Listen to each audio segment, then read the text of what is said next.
All right, diving in today. And we're looking at urban planning and design in an era of dynamic development, but with a specific focus, right?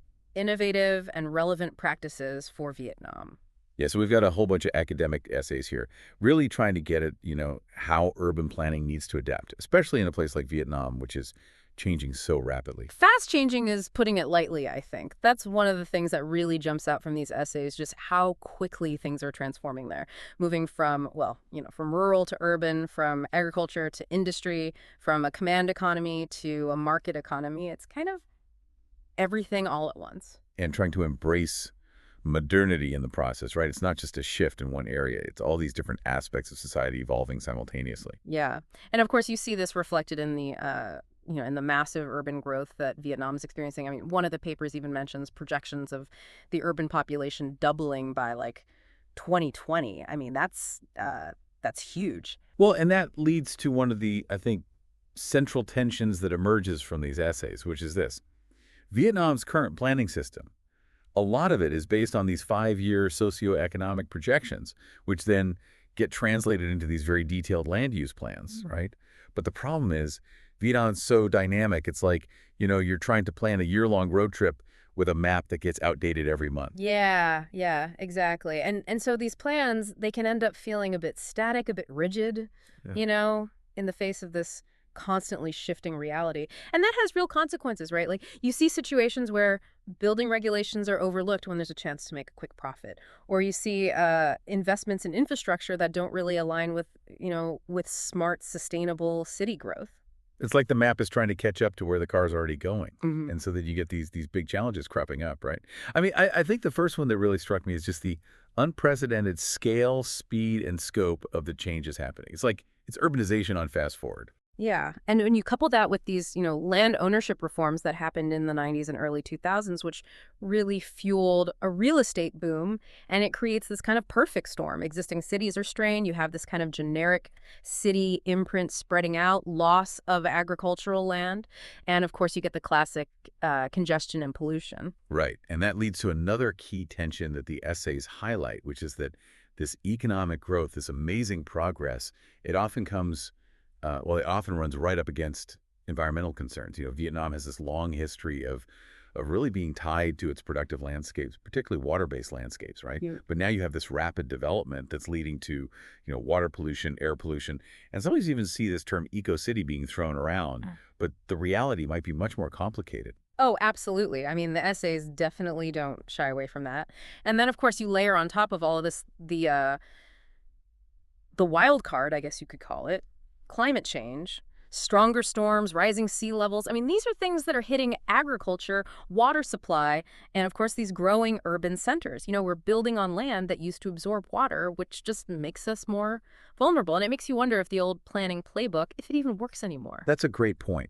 And I think this is where the essay's emphasis on the importance of urban design really comes into play, right? Because they argue that well-conceived urban projects, they can actually be key drivers of positive development.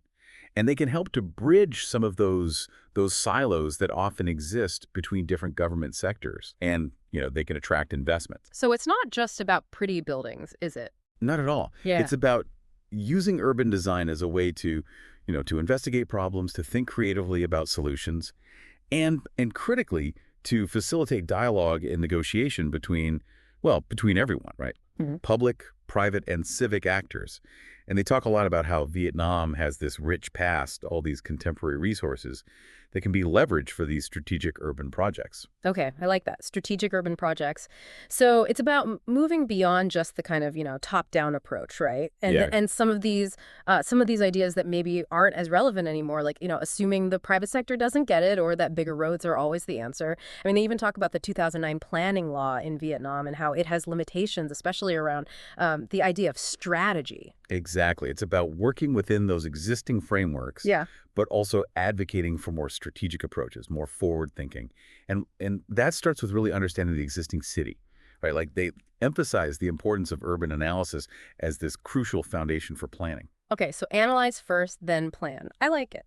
Makes sense, doesn't it? And actually, they talk about how urban design thinking has evolved in Europe, where they've shifted towards this idea of strategic urban projects. And it's interesting because in this approach, design isn't just about the final look of things. It's woven throughout the entire planning process, from identifying the problem to actually implementing the solutions. So it's almost like a continuous feedback loop. You're constantly designing, evaluating, redesigning. Exactly. And in that process, it becomes a space for negotiation, for reflecting the values of a society. And they even have this term descriptive urbanism, which I found fascinating. It's this idea of using detailed mapping to really understand the city before you even start designing interventions. Kind of like diagnosing before you treat, Right, right? big analogy. And then on the broader planning front, we've seen this movement away from these, very holistic modernist plans, these kind of grand schemes, to something more flexible, more focused on sustainability. They talk about spatial strategic planning as a potential way forward. And what is that exactly? Spatial strategic planning. So it's an approach with a long-term vision, but it emphasizes adaptable short-term actions and critically getting everyone involved, right? Stakeholders, communities, everybody. They actually draw on examples from cities like Barcelona, which have had success with this kind of approach, while also considering, of course, Vietnam's unique challenges. Yeah. Mm. With things like rural to urban migration and informal settlements. Right, right. And those are huge challenges, especially in a rapidly developing context. So then how do you actually manage all of this? How do you manage sustainable urban development on this kind of scale? Well, the essays lay out a sort of management hierarchy. They talk about policy, program, and then most critically, the project level. And the idea is that sustainability needs to be the guiding principle for all of these levels, right? But it's not enough to just be green. It also needs to be socially just and economically sound. So it's about thinking about the long-term implications, not just the quick wins. Absolutely. And about bringing together different disciplines, different experts to make sure that we're creating spaces that are truly sustainable in every sense of the word. Okay, so wrapping all of this up, it seems like the key takeaway here is that there's this urgent need for more flexible, more strategic urban planning, not just in Vietnam, but anywhere that's facing rapid development and these kinds of complex challenges. And a big part of that is moving beyond these rigid master plans and really embracing urban design as a tool for negotiation, for sustainability, for tackling big issues like rapid growth and climate change. Absolutely. And it leaves us with this thought-provoking question for everyone listening. Thinking about the tension between rapid development and protecting the environment, which we've been talking about here in the context of Vietnam, how can you, in your own community, how can you push for more sustainable and equitable urban futures? What steps can you take? What questions can you ask? Great question. Lots to think about. All right, that's a wrap for today's deep dive. Thanks for having me. It's a really interesting discussion.